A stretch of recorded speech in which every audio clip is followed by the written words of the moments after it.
There's 3 3s and then a 3 random. What are those? 3 method. Don't skip over those. What are those? If you guys don't watch on YouTube, you really should, because there's a lot going on. Missing a lot. Mark's on beer number 4. Oh my God.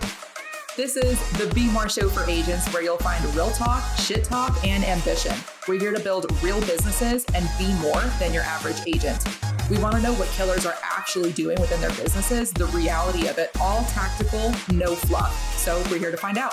Please share and enjoy. Welcome to the Be More Show for agents. Yes. Mark, hello. Thank you for joining us. We've never met in person. So this is what I know about you that I'm going to tell the audience, right? So I'll start with the positive first. Yeah. You're like a super giving guy. I think you like reach out to people and you're like, hey, how can I provide value to you in your business? Which I love. And that says so much about you as a person. Different words, but yeah, that's it. But yes. Those were the words I used with me. It's very proper, you know? And also on the opposite side of that coin, there is this Dr. Mark Horton, who is not a doctor at all, but whatever, who like every single Thursday during Team Sync, we can rely on you to fucking just take shit and just to a whole nother level. Shit talk, special forces shit, because we all know that you're in special forces, Mark. I know you're probably going to talk on that today. Never. But I can just like imagine you like when I guess you still are Army, I think, Guard or Reserve or something like that, because I think you're an alcoholic. So, the two go hand in hand. There it is. That sounds so bad. Right up the cue, fucking bottles clanking. So, but we also love you, because that sounded so aggressive, but like it's all from love. And you love us too, right? Love. Tell us you love us too.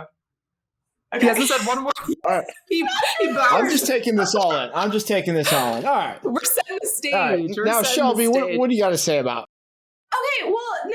Actually, we debated before. We're like, who gets to introduce Mark? And we were like fighting over it. Allie won. I have a lot to say. We'll get into it. But Mark, the way that we start each episode is we ask our lovely guest, which is you, to share your most embarrassing shit show moment. Let's kick off the Be More Show with the shit show. Mark, what you got? Awesome. Well, so there's plenty of moments to pick from, but since this is real estate and about real estate, I'll pick one from real estate. Back when Mark was a young real estate agent, before he had everything, Mark was doing his first showing, and I showed up to a house a little bit ahead of time, like you should. But the night prior, I had some Pakistani food, and I didn't understand foreclosures at the time turned off the water in a home. Oh, so no. I ran a little bit of water. I was like, oh, there's water here. No big deal.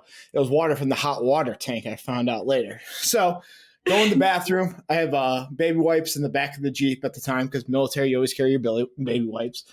Special forces. I go in there, yep. And I use the bathroom, destroy it. So I'll go to flush it. No water's coming out after the first flush. I'm like lifting up the tank, turning on the water. I'm like, oh, there's just this pile and baby wipes stacked in this foreclosure home for the VA. I'm like, wow. And I got my client who's coming. He's on his way. And so I had to make a decision. Do I own this right away? Or do I do I do what I was taught to, ADD, LDC, and deny it all? So I went with the school of thought of denying everything, blaming the agent. And she was, well, oh my God, there's some motherfucker blew this thing up. Dude, it was during COVID, put your mask on. It's absolutely disgusting. I don't know who these agents are doing this. Anyone with common sense knows foreclosures don't have water. So we got through that. I stick with the school of ADD. And, the agent, me and him were just ripping on him. I think I pulled up some random agent. I was like, yeah, I think this was the guy that just left here. He said, hey, how are you doing? And passed the blame completely onto someone else. And then I learned that foreclosures winterize their water pipes when they are foreclosed and there's no water there. We're already providing so much value to the audience. Things that you didn't know about foreclosures, guys. I'm surprised the guy didn't walk in and was like, yo, dude, like it's still like warm. Like it's hot in this room. Like it's steamy. They must have just been here. Oh, it was a guy from another side of the fence opposite of mine. So he was just like laughing. So it was good. I was surprised, but there was still an old pucker factor, like not a good pucker factor. Like, whoa, this doesn't flush. And you can just see yourself in the mirror going, oh, fuck, how am I going to get my way out of this one? And I lied my way through it. Damn. So you mentioned this is during COVID. I didn't realize that you got your license within the last couple of years, or correct me if I'm wrong. Let's go into like your before real estate journey and then real estate journey. Yeah. So real estate journey, been interesting. So initially I'm from Cleveland, Ohio. I was a police officer. And then from there, I found out in between some issues that I needed to go find a career and pay for my college. And I learned the Ohio National Guard to pay off my college debt. So I wound up in the Ohio Guard. After about a year in there, I found out that they had special forces in the National Guard, which I was surprised about. You go through the Q course and still become a Green Beret. So I tried out for them, got picked up, got sent here to Fort Bragg, went through the Q course. And near the end of the Q course, you basically go back as a reservist. I don't have a job anymore. So I was here for 2.5 years, was collecting money, was doing this. I got into a little bit of real estate investing while I was near the end of my time at the Q course. And when I did that, I started liking it because I started getting some passive income. And I did the typical Fort Bragg thing is I met my wife while I was down here and I ended up wanting to stay. So I had to figure out different career paths. I decided initially I was going to go become a police officer. I started doing some of the application processes for two different departments here. But there was some stuff that happened in Cleveland. I was kind of burnt out from it. It wasn't something I wanted to get into. So I had already purchased, I think, one or two, at that time, 2 investment properties. I didn't really like my real estate agent at the time, so I didn't know. So I had actually reached out to Shelby. Shelby was building out her first agents on her team at 5 Pillars back when it was a different type of team back then. And I reached out to her. I was like, hey, I'm still looking for investment property. We pulled up the email the other day as we were walking down memory lane together. It was adorable. Aww. Sorry, Mark, go on. Yeah. So reached out to her and was like, hey, I want to get into investment real estate. I knew I had another deployment coming up and I had a bunch of schools and orders that I can hop on. So I could kind of build my real estate while I still knew I had a little bit of income so I can guard bump. And for people who don't know or people who are not military, guard bum is basically when you go from school to school or deployment to deployment and just collect income. It's not very sustainable, but it is a different way of life to get out the gate a lot initially. So I got into real estate, got my real estate license. Back then we had a rule. I think it was, I don't know if it was official, but you had to pass all your exams the first time. First time go. Shouldn't be, first time go. Dude, so state and national. The old 5 Pillars was like really intense like that. Like first time go. Yep. If you didn't get it first time, we didn't want you. Like there was like physical requirements. Like shit was crazy. Yeah. What was physical requirements? Dude, like literally like our own version of a PT test and like hazing. Like, but that's fine. Sorry, go on, Mark. Nice. Yeah. So I think out of that first batch of actual agents you ever brought in, I think there were 7 of us. And I'm the only one that's left. Last man standing. Besides, I am the last Mike. Well, out of you 2 who initially started, and then you brought in 7 agents when you guys made your transition from your previous firm to us. So I hopped in. I started going with it. You started feeding us leads. You were starting to become, Shelby on bigger pockets. So you're feeding us leads. And I think back then it was just a different ball game too. Like we learned how to do foreclosures. We did a lot of things to make deals work. We love your DMs on Instagram, and as long as you don't sound like a bot or aren't sharing your overnight crypto success, hit us up on Instagram. Let's be friends. We're at The Shelby Show and at Allie the Agent. That's all we're going to really mention on those things. But it was a different environment. I liked it because there was a competition. I don't think I would be in the position I am today if I wasn't in that competition. Because do you remember we used to have the board with all the houses? They have like how many houses we closed, and it was by color. Yeah, absolutely. So you knew. Nice. You knew exactly who closed the house, and you're like, oh, you're not doing anything. And I really like that. We used to have the notes for every agent, how many they have under contract, how many they closed, how much money they brought in. We'd brief them every week at TeamSync and be like, all right, Mark has 5 under contract. Mark, this is their pending volume. This is their projected income. Like, we put those stats out there. We had the board where you colored it, like he was talking about, where you would color in your houses. And we also, I don't think they loved this one that much, but I did because I'm like a preschool teacher. We had a gold star board where like when people did like a good job, it was completely subjective. I was like, whoever Shelby thought did a good job, I was like, gold star. That sounds like an OPR and an EPR. Yes. Dude, I don't know what that is. But... Oh, whatever. Performance Neither reports do I. for the Air Force side. Yeah. Okay. So, sorry. Some of us went to a real military division and actually, did stuff. Not me. At the same time, I was getting into real estate investing, and I saw a niche to get into Airbnb space with co-hosting. Built out a company at the same time, continued growing my own personal portfolio. We grew a co-hosting firm that was boots on the ground local to Fayetteville, North Carolina. And then we grew to the largest firm there is. We continued buying up properties. I continued being an agent. And eventually, I decided to make my pivot into long-term property management. So I had Airbnbs, long-terms, and an agent all wrapped into one. And I started long-term property management a few, 8 months ago. And that has been growing rapidly, and we're adding more employees every day. That's a quick background. That's awesome. Well, I feel like as everyone's jumping out of long-term into short, you're doing the opposite. Why is that? Warren Buffett, smart. Pivot where everyone isn't. I told Shelby months ago, hey, move your stuff to long-term. She ignored me. And now she then eventually 9 months later moved everything to from short-term to long-term. That's awesome.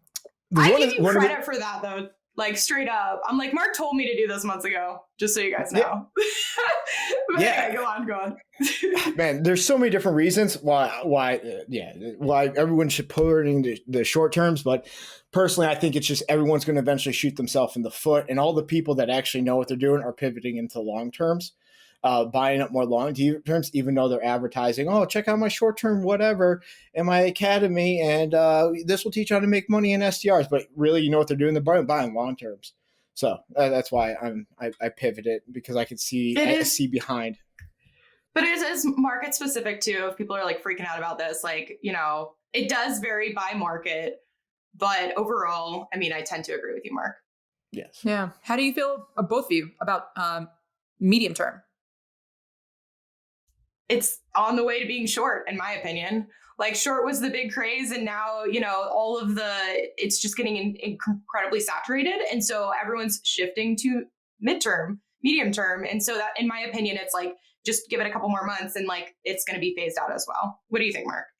Once bigger pockets or any of those big places start pushing books about it, whatever existed, it's just going to become saturated. People are in there for the quick dollar to sell. We've seen it happen in a few different markets over time, and that's what happened. We've seen it happen multiple times in Fayetteville, and sometimes people go for the quick buck because they're like, "Oh, this is the new thing," but what they don't understand is they're going to saturate themselves out of their investment properties. And Shelby's 100%. You're just going to crush your own thing. Places that have good reviews, that have a good reputation, will always be booking out because they have a very long history and they're going to get pushed out. But anyone coming in there, about 80% of them will die out. And again, market specific. I hate to be like doomsday on any of these things. I'll be doomsday.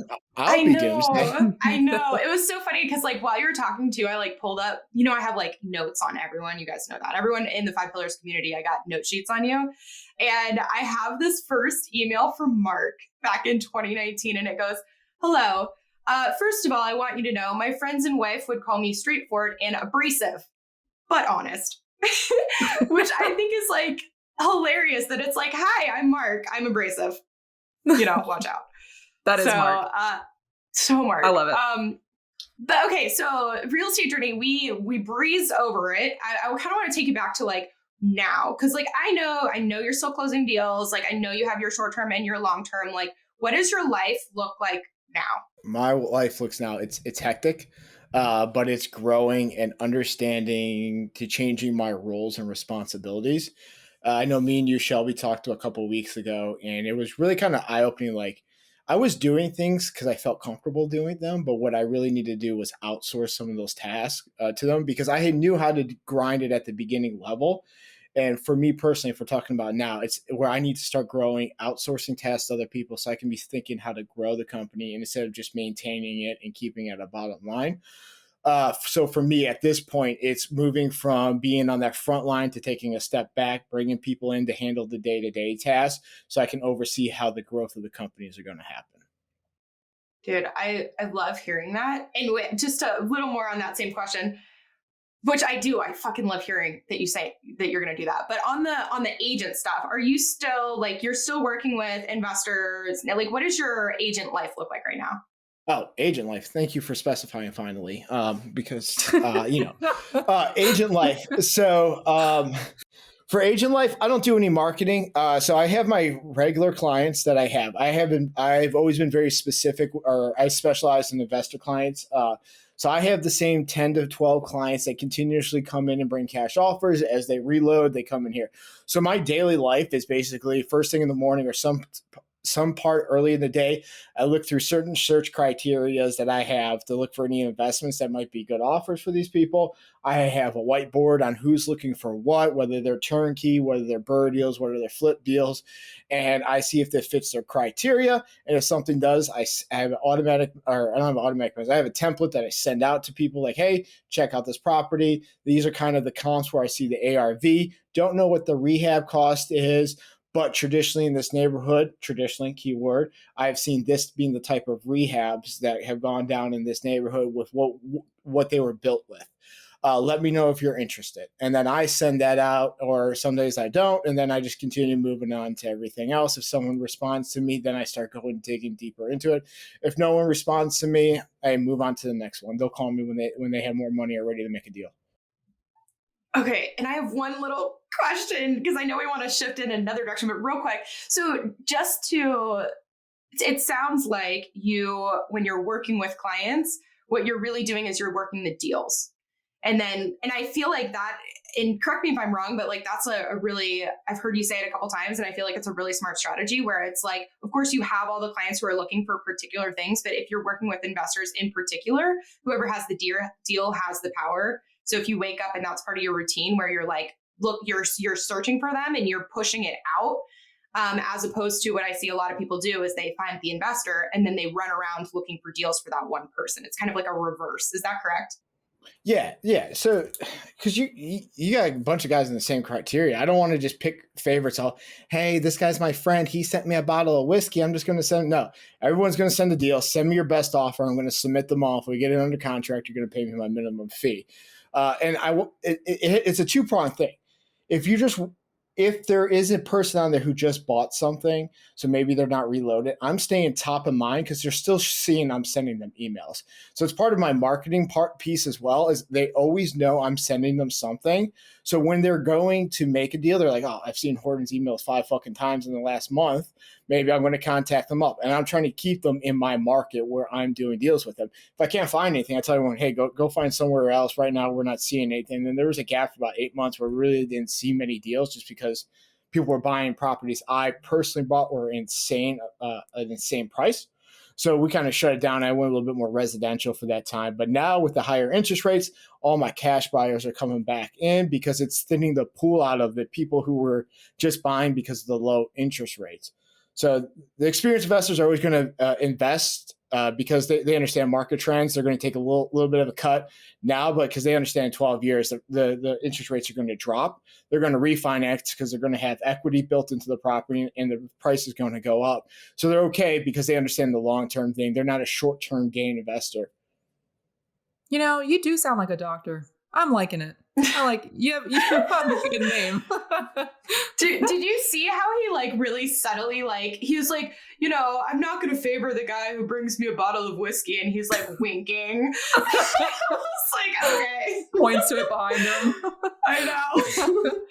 Yeah. So this show, we're about building real businesses and being more than the average fucking agent. So it might be related to what you already spoke about, but what piece of the agent puzzle do you think that you have most on lock?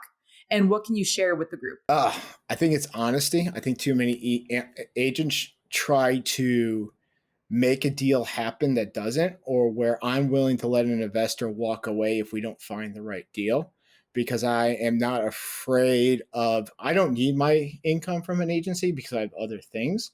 So I'm honest with continue filing good deals and us going after 6 months to find the right deal that's a fair price. Too many people I've seen in just a short amount of time come in here. Oh, I got all these deals. And then they burn out because they burn everyone's bridges in the first year. They were really good at social media. They were really good at networking initially. And then by year number 2, everyone's like, dude, my deal's shit. This guy sold me. This isn't what the numbers are. And then they burn out and they're gone. They go move somewhere else and do it somewhere else, where I consistently never been like the top like 1% of the performers, but I'm consistently doing 25, 30 deals a year. Every one of them solid. And then that opens up the door for my other businesses. For if I'm doing good, they know my other businesses, my management companies are going to be just as solid. So now I'm feeding those other companies because I've been reliable, I've been honest about the numbers, and I've never chased a check. Yeah, I think that's super powerful, because I think especially when agents are first starting out, that's one of the issues they have. It's like, not only are they chasing the check when they have like something under contract per se, and then the inspection report comes back like absolute dog shit. They're doing everything they can to just get it to the closing table, even if it's not a good deal at that point. And I think that, yeah, what you said, and I mean, that's what I think of you too. Honest, except when you blow up the bathroom. As we already I think it's like also more than just honesty. You also touched on an abundance mindset, because you can push away investors that you don't have to or want to work with. And I know that you've spoken about that before, where almost, I remember actually asking you, we were talking about on WhatsApp, we were talking about like just business, or maybe I was dealing with like a shit client at one point. I don't know. But you told me that you have rules. You're like, if the investors that I'm working with don't follow these rules, I don't work with them. Can you talk a little bit more about what those rules are? I remember you told me question. I remember you told me like treat them like shit. I'm like, oh shit. Yes. Thanks, Mark. You want those clients to almost be obedient. Like, okay, we understand the game. Yes, this is a good deal. I wouldn't say like you're going to beat them, but you want them to understand, like, when I send you something, this is what it means. So I think it goes right off the bat, training. I train my clients. I give them information. I teach them. I invest a lot of time on serious clients early on. Now, everyone's like, oh, I wasted some time. You're right. As a new agent, you're going to waste some time training a bunch of new people. And I spent my first 6 months, a year training probably 60, 70 people. And out of that, I got 12 buyers. But I invested into those 12 buyers early on, and now I don't have to market, because what they do is they continuously buy and they recommend their friends who are serious buyers. So backing it up a little bit about training them, and right off the bat, I teach them about my market. I have a market set up for Fayetteville. Shelby has it. It's the same thing we've sent out for years, understanding where to invest in market. What's your strategy? I have them answer a few questions. It's the same thing we've been using for years on 5 pillars, where what's your buy box? What are you looking for? How are you being financed? And then once they are in that, they go on my whiteboard into their section. And anytime they try to chase a shiny object, I say, no, this isn't what you did. This isn't why we're doing it. Remember what your why is. And that's what we're chasing this for. Do not chase a shiny object. And I bring them back to what their shooting box is. I continually do that. And now I know exactly what they're looking for. I don't have to train them. I can send them that email and they're just going to come with me with a cash offer. So initially I invested more time than some people. I've heard multiple, I'm chasing. You're right. You should. As a new agent, you should waste some of your times, because what that does, those failures and those different types of skills sharpen you to be able to read people, to understand what people, I can look at a person now generally and be like, this person's going to waste my time. I need to push them away. Like, hey, I don't think you're the right fit. Let's go find you another agent that has your time for you, because I know they're just going to have me kicking the carriage. And that was the most politically correct you've ever been. Ever. That was really good. I like that. Listen, I'm being recorded.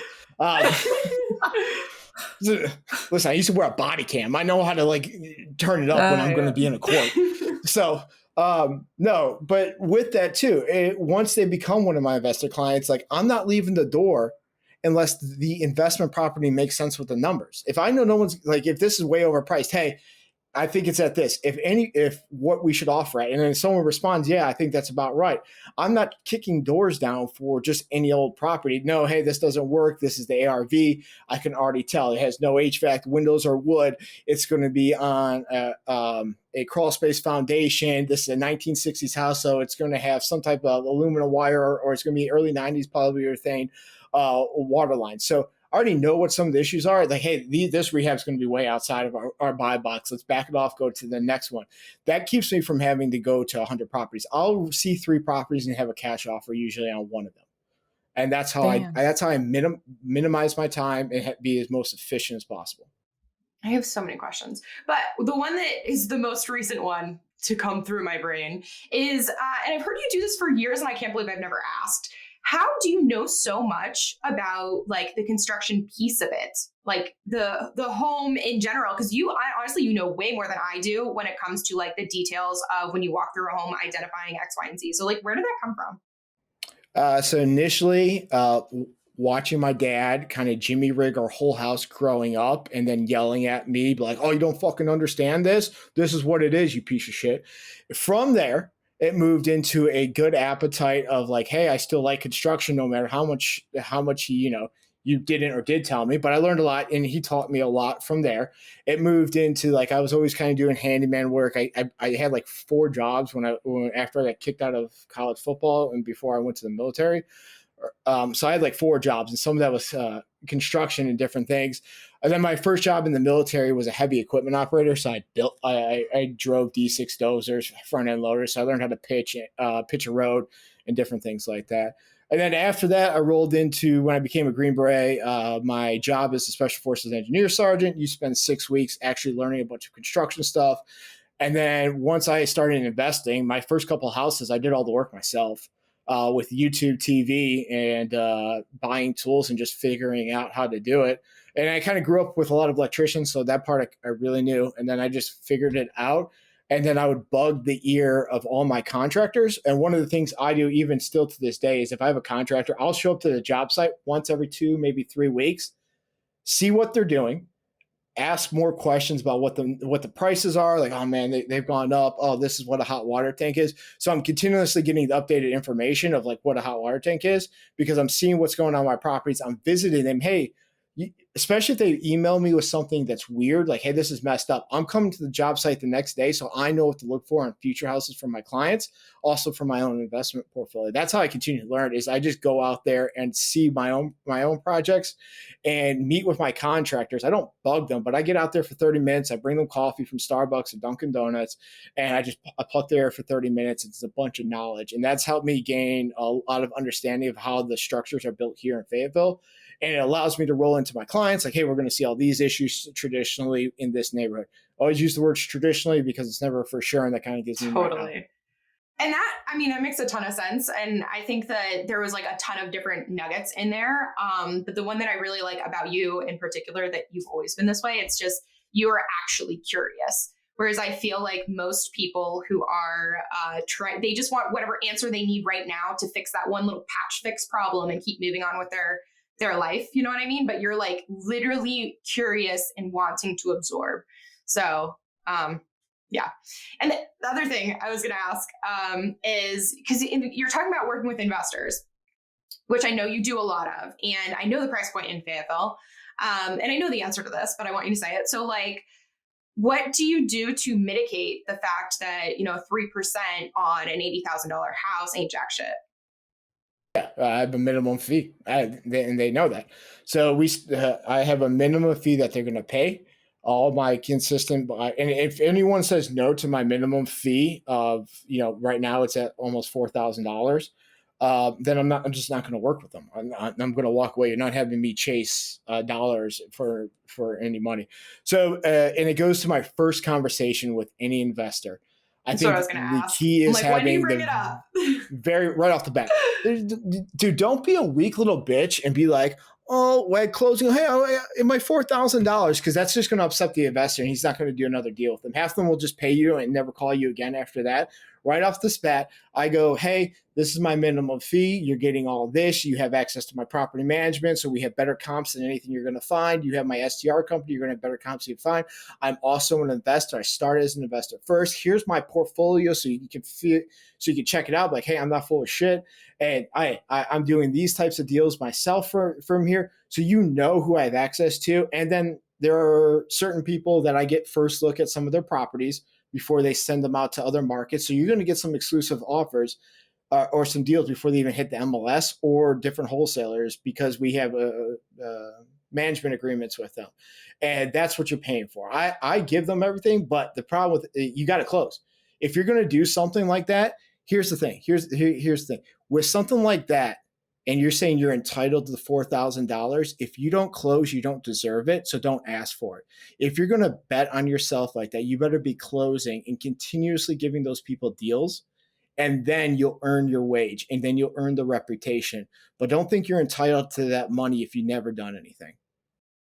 Yeah. And you also mentioned during that conversation that I had with you that you have like a limit or something. I want you to talk more about that as far as like 8 investors saying, you know, this house meets my buy box, but they end up not buying. You give them like a couple of tries and then they're done. Something like that. Talk more about that. You're out of here. You're 10 houses. 10 houses. If I send them 10, they have 10 houses that I would consider, 10 houses I'll see if they offer. If I find 3 to maybe 5 and they don't offer them and that hits their buy box at about 5, hey man, you're not a serious investor. Call me when you get real money. And go waste someone else's time. Go be a brokey somewhere else. I'm not chasing houses just so you can say you're a real estate agent. So yeah, it's about 10 houses I'll see, about 3 to 5 houses. It depends on who the person is. And then I will, if they don't offer, it's go away. And then I'll push them to someone else or something like that.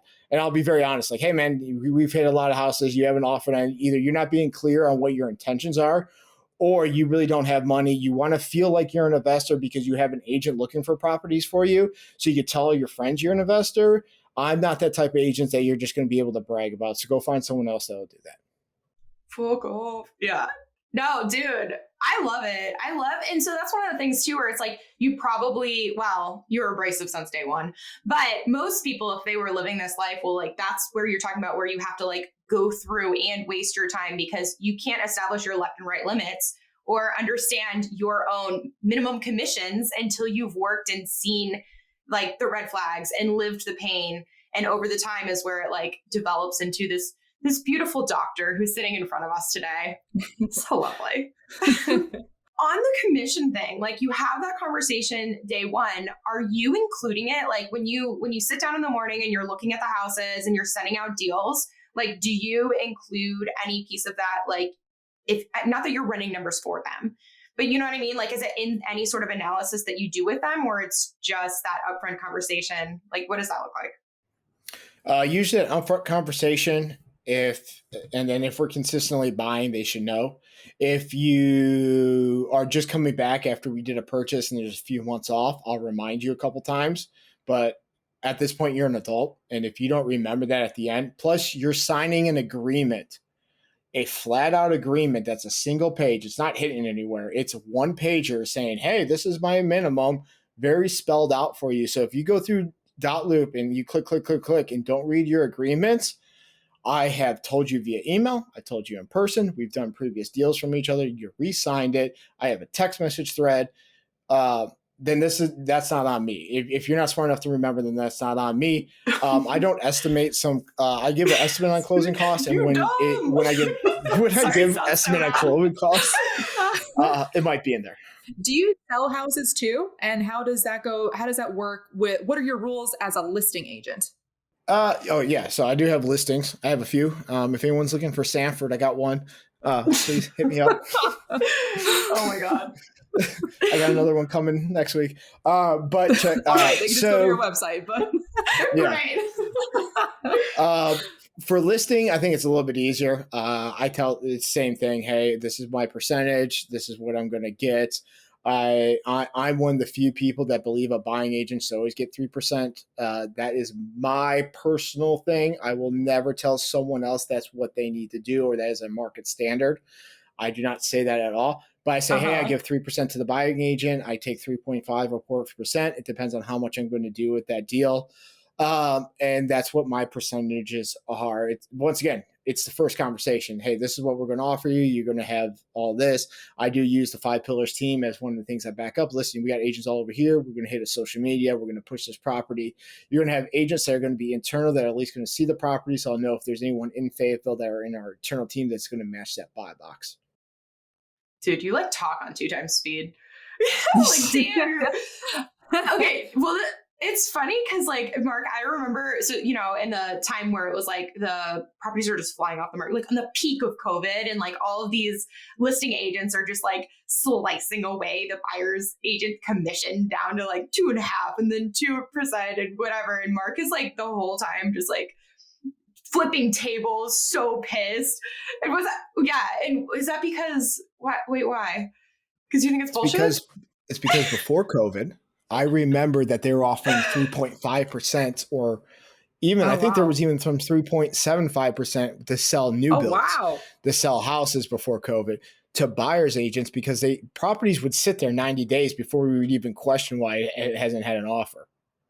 We used to have search criteria. They used to be like 60 to 90 days. That means the property sat there a little, we can maybe lowball offer them. And the pendulum always swings back. So when all those agents or people who do that just need to remember that the pendulum is going to swing back and then you're going to be in that situation. And not me. I would never do this, hold a grudge or anything like this. But there are people out there that are unethical or might hold a grudge. And remember that you offer 2.25% on a nice house off of Rose Hill. And you're going to be like, okay, I know down the road I'm still going to have buyers. And when you're trying to sell a property, I'll remember this. I'll remember this. Yeah. I will still always give the best to my clients. And if they want to make an offer on any problem, I will support them 100%.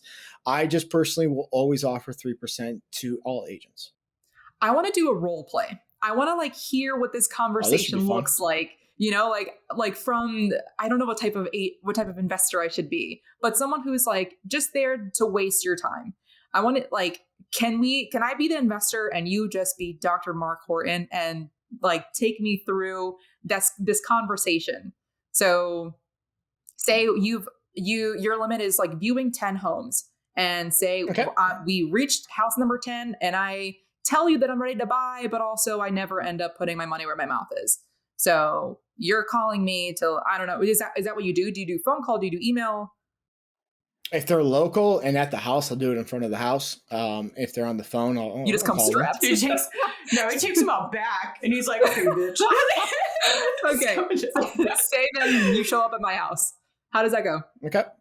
Oh, what's up, Mark? I just want to come talk to you about your different things and the houses we've seen, see what your criteria is, and let's have a conversation on where we're going in the future. This is what's happening, man. We've seen 10 houses. We've seen some good houses I think we should offer on. You haven't made any offers. I'm seeing what's your situation? Why aren't we offering them?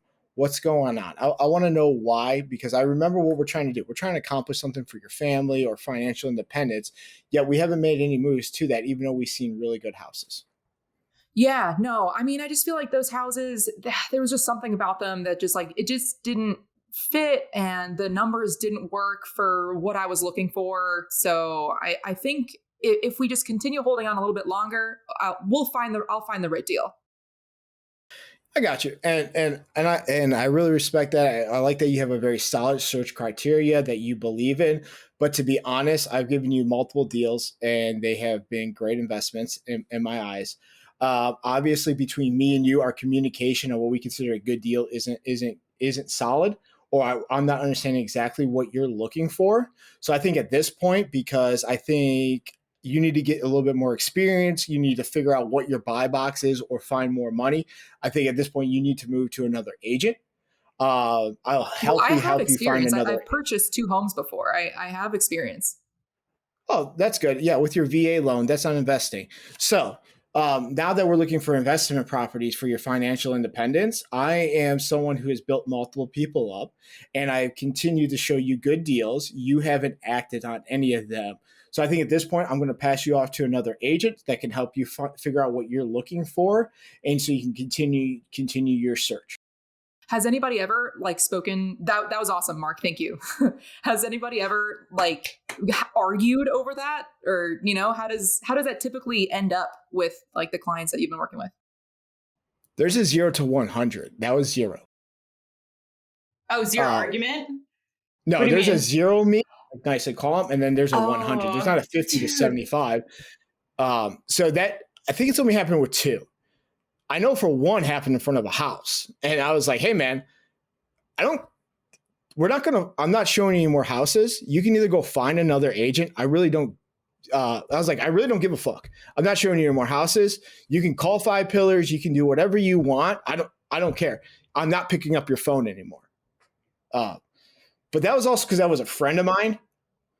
Well, I thought was a friend. So there was a little bit more intermixed with that, and we owned it. Dude, it's so funny that you mentioned like you can call 5 pillars or whatever, because I remember like in the initial days, like 2019, 2020, like I used to get those phone calls, like brokers in charge of other firm, like firm owners, like even in our own firm, they'd be like, "Hey, Shelby, what is going on? Why?"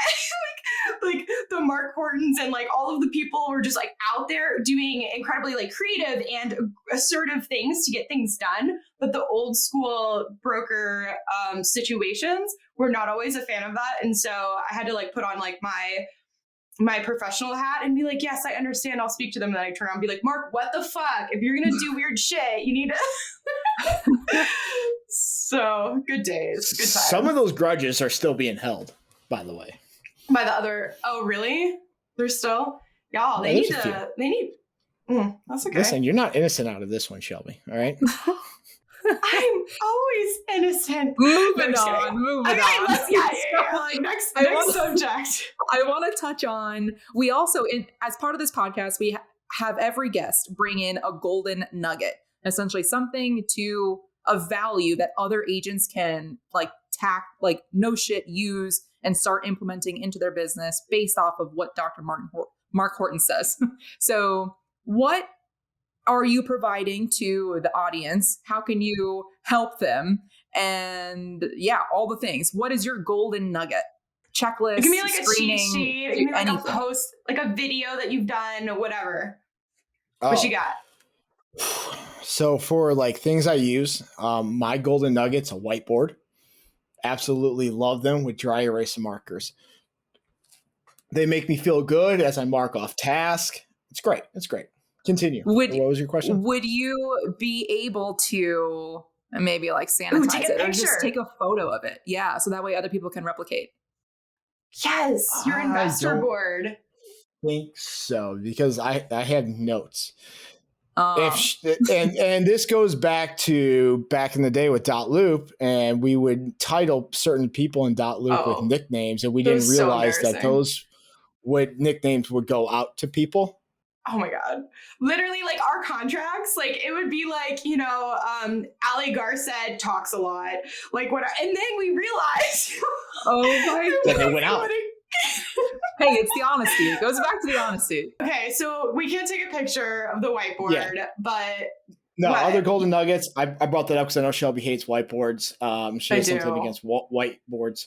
But like other golden nuggets and tools I would definitely use is once you're starting, I really like the Trello, like a Trello app where it has everything that you have organized on what you need to do.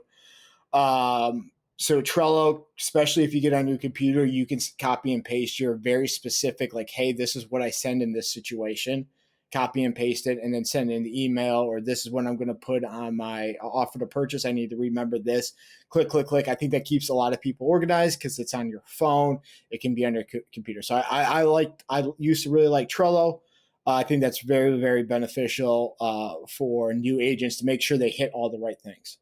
I have a nugget for you if you would not mind sharing it. I did. And if you guys don't watch on YouTube, you really should because there's a lot going on. We're missing a lot.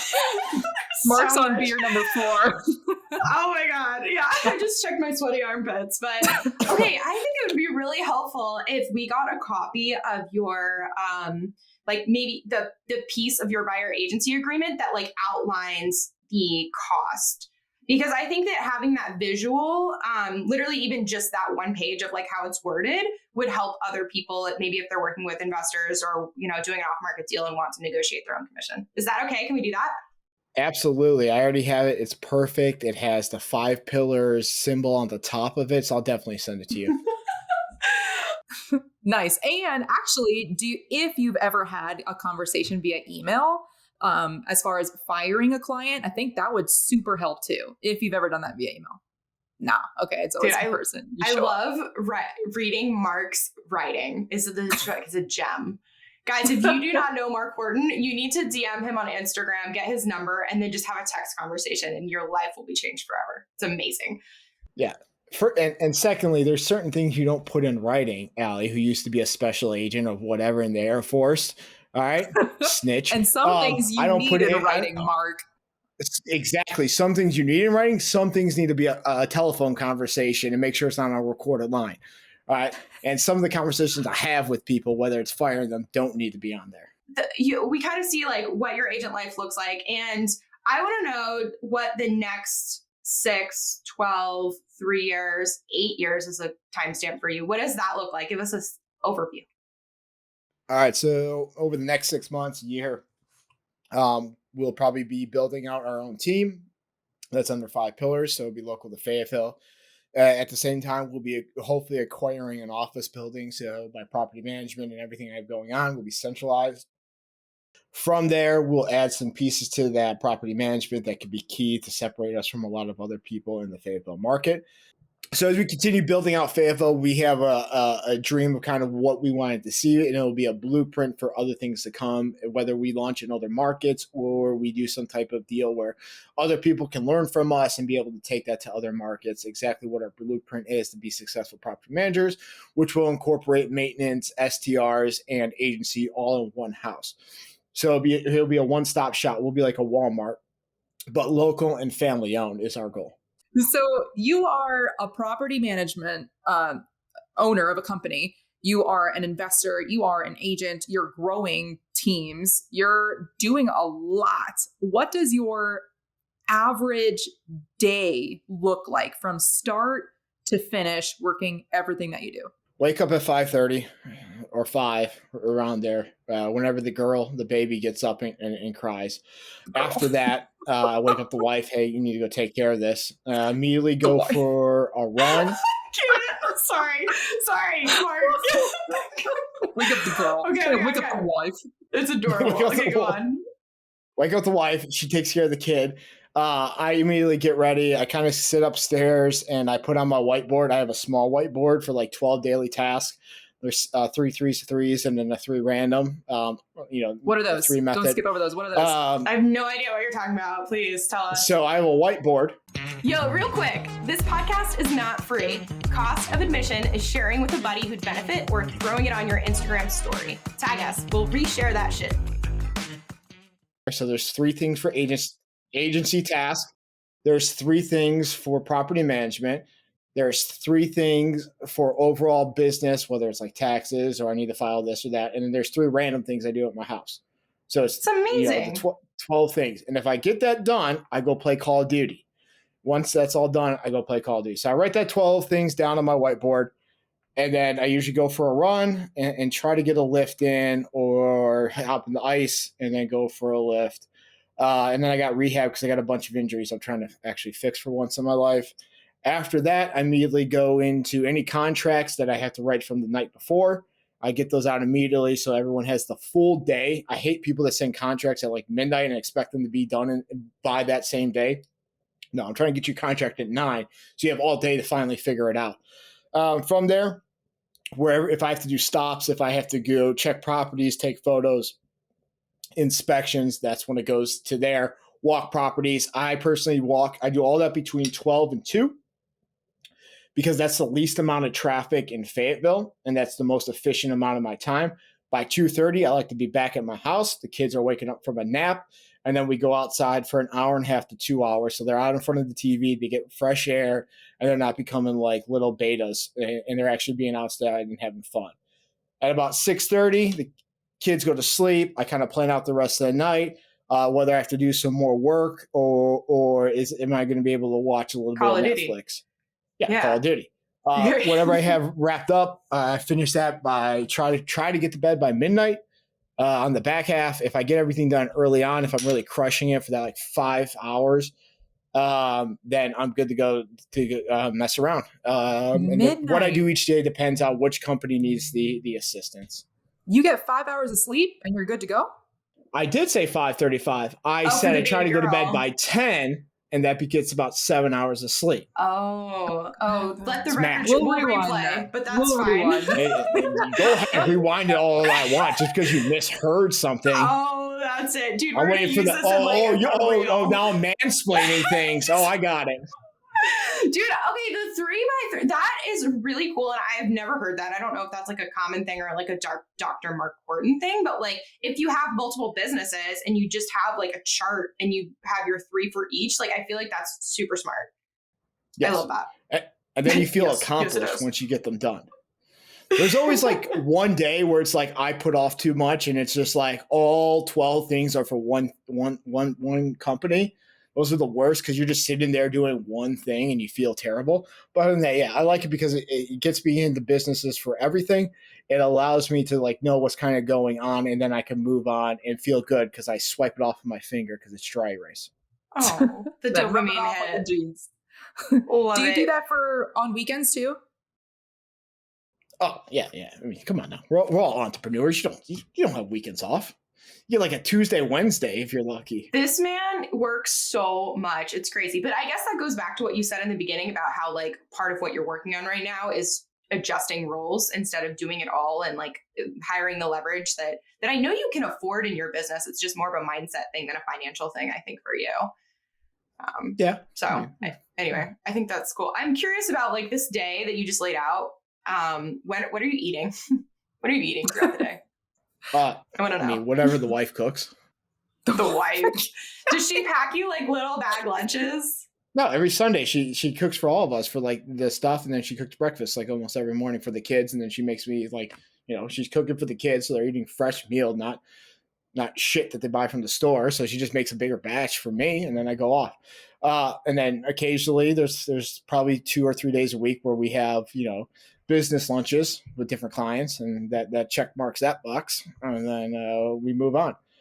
So yeah, mainly it's her, especially since we've started getting back to being healthy after my hellish year last year of recovering from injuries, and that's where we're at now. So whatever she feeds me. I want to dive a little bit deeper back into the 3x3x3 for each business. Because what I have read and heard is like, you should try to attack 3 things in a day, like total for whatever the fuck you have going on. You're doing 3 per business. How specific or small or big are each of these items? Can you give us like a couple of examples of what each business would look like? Okay, so today let's like approve all rents. Make sure everyone starts getting their payouts by like the next 2 days. So that's going through everyone. That's just one task. But on the STR side, it's just send email to all potential clients. So it can vary. I have very specific dates that I do stuff. And I know what you're talking about with just the 3 tasks in a day. That's propaganda for losers. You should be able to push yourself past that. Dude, okay. I was thinking when you asked that though, like in my head, I was like, dude, Mark is like, he's like it's a different species, because the thing is like most people, if they have 3 tasks in a day, they're going to like think about it for too long. They're going to rewrite the email 7 times. They're going to, go have a break or whatever. But like Mark is he's an ENTJ, first of all, on Myers-Briggs, if you geek out on that. And then he's a high D personality. And those are like the doers. He fucking shoots, like fires it out. So I can see that being personality driven as well. I don't know if that provides value. Yeah, I mean, if I had 3 tasks today, approve emails, send reminders, and write an offer to purchase for this property, like I'd be done by 2. What am I going to? How am I supposed to get to where I want to be? Like, no, that's why I wanted if you you to have more ask, time, like, crush it. But your tasks are also very specific, which I like, because I tend to do tasks that are just like, they have so many subtasks underneath them, and I don't realize that until I'm starting that task. So it feels like I never fucking accomplish a task because there's steps A through M that I have to just push to the next day. But yeah, it seems like you have a very, like, you know what exactly your next step is, and that's what you put in your business. So that's awesome. And he's the type of person too who, like, even if he doesn't know what it is, and this is my opinion, correct me if I'm wrong, Mark, but he'll just send it. It's you know, those people where it's like, it's better to make a decision than have an indecision in your life. Like, it's the full send, and if it's the wrong one, he'll fucking fix it. That's what I see. What do you think? Yeah. No, I absolutely agree, because just being stuck in the game, I'd rather be on the field. I'll figure it out once I get there, or I'll fail. But if I fail, I've learned a bunch of things. I never personally think that I'm going to fail. I think I'm the greatest fucking thing at whatever I do. I know maybe I might fail, but if I go out there with an attitude that I'm going to lose, or maybe I shouldn't do this just yet, I know no matter what, you're going to lose. You're going to lose. So for me, I just try to get out there. And I think that's one of the reasons I have bad writing, is because I just send that message so I know it's out there on the world. I don't spell check it, and then I go, oh, shit, I should have spelled that again. God damn it, they changed it to duck again. That makes no sense. So, no, I agree with you. Like, that's for me. And I understand that there's other people out there that look at it and me like, I need to understand everything, and they make really smart business moves. But for me and my personality, you're right. Getting out the gate and at least putting my foot on the field, then it's going to force me to do whatever I need to do. Yeah. What's another, like, business hack that you have down that you can share? Real quick, if you're listening to this on Apple does not make it easy to leave us a rating. So I'm going to break this shit down for you. In the search tab, type in the Be More Show for Agents. Click on the thumbnail. Then click that middle tab that says reviews and click write a review. Tap on those 5 stars, of course. Let us know how awesome this show is and how it's helped you. And if that's too much for you, I understand, and just switch to Spotify already. Thank you so much, and back to the show. When there's too many tasks and you're starting to lose money because of it, and get an assistant that isn't you, but amplifies your weaknesses. Like, there's no reason to dig into your weaknesses. Yes, you should be proficient at them, at least understand your weaknesses, but you're not going to make money. You're just going to be mediocre at a bunch of things if you concentrate on your weakness. So hire that person out to aid you. And you can do it very early on in your career. Whether you're a real estate agent, just go get a TC, right? If you're not good at paperwork, get a TC on your first deal. She'll help guide you. More than likely, there'll be more experience with them, and they'll help guide you. So there's a lot of things you can even do at the very beginning to help you grow that are going to limit your time. Understand what they're doing, and then move on to it. So, like, for me, my biggest tool is having an assistant to do my work. But even early on, I had a transaction coordinator. I would pay someone just for a very specific task that would allow me to do more deals. What does the assistant do for you as an agent? Aside from TC? My specific person sends up all my follow-up emails. She's also my social media person now. So she hits all the like buttons and, oh yeah, we'll DM you when all those like bogus accounts message you just to help gain you on the algorithm. She does all the stuff, so I'm not sucking my phone anymore. All the stuff that, like, it's the 80% of stuff she does, and I concentrate on the 20% of stuff. The stuff that actually makes me money. The 80% of stuff is stuff you need to do, but it makes you no money. She does all those tasks, and she gets paid very well for that. How much? And I concentrate on the things. That's a non-disclosure agreement. I will say she's paid probably yeah. Just kidding. No, well, what were you going to say? No, I don't know. We got distracted from Allie's greedy comments about how much my assistant makes. And that's her personal business, and I'm not out here to disclose. Dude, she's like, will you hire me? I'm looking for a job. Real estate's not going well in Arizona? No, dude, she's fucking killing it. It's going really well. Okay. Dude, I'm ready. I'm ready for the final 4. Allie, do you have anything else before we shift there, or how do you feel? No, that's it. Let's do this. You're good? Okay, dude. Actually, I'm not first. Hallie. So what is your favorite app that you use? You cannot say your whiteboard, Mark, or what's your favorite tool that you use?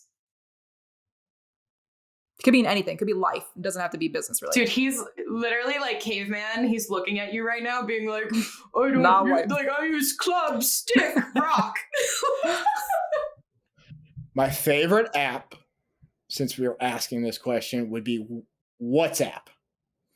Because I can make very specific chats for very specific houses.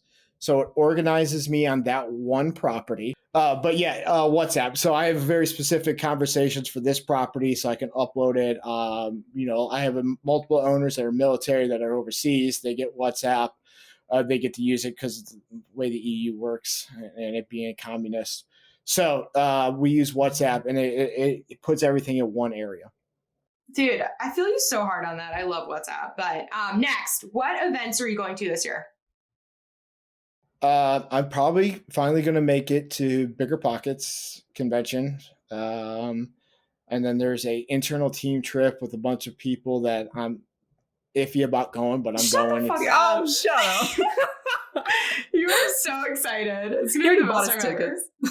I know. Have you got a location yet? There are no tickets yet, but you've bought them anyway. You've allocated all the, yeah. Mm-hmm. For the people who wonder what we're talking about, as a 5 Pillars member, we're all part of 5 Pillars. We have a team internal trip that we're going to be doing for a mastermind. So that's what we're referring to for the audience.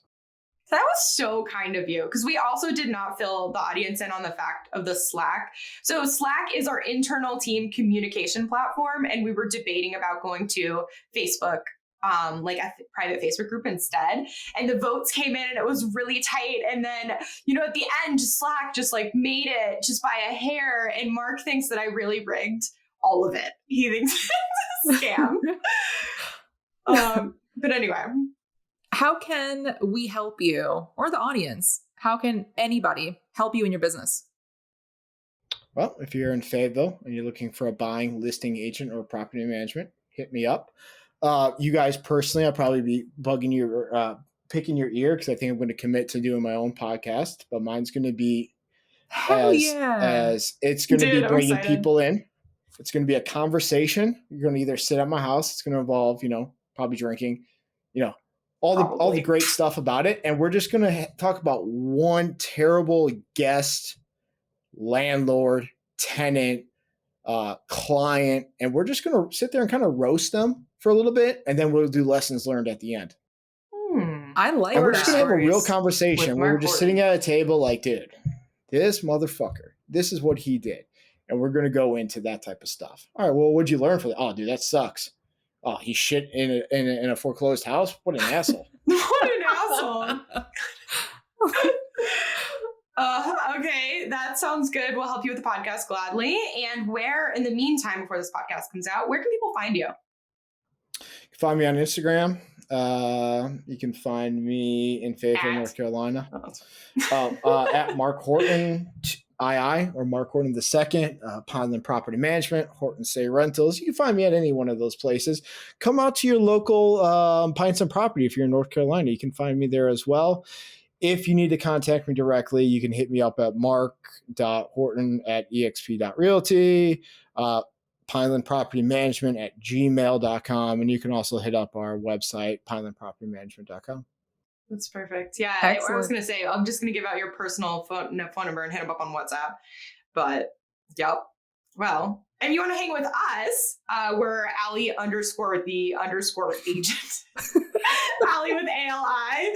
And then the Shelby Show with two underscores on Instagram. So, but yeah, guys, that is it for today. Allie, you know what to do. Be a bro and share the show. Share the show. Share it with a friend if you got anything of value. Share it with a friend who's using a whiteboard. Share it with anybody. Yep. Sounds good. Cool. Well, thanks, Mark. Thank you, Mark. Bye. Au revoir. Bye. Thanks for listening, dude. If you want the golden nugget that this guest provided, see the show notes or just go straight to theagentgoldmine.com. That's where we keep the resources for you. Till next time.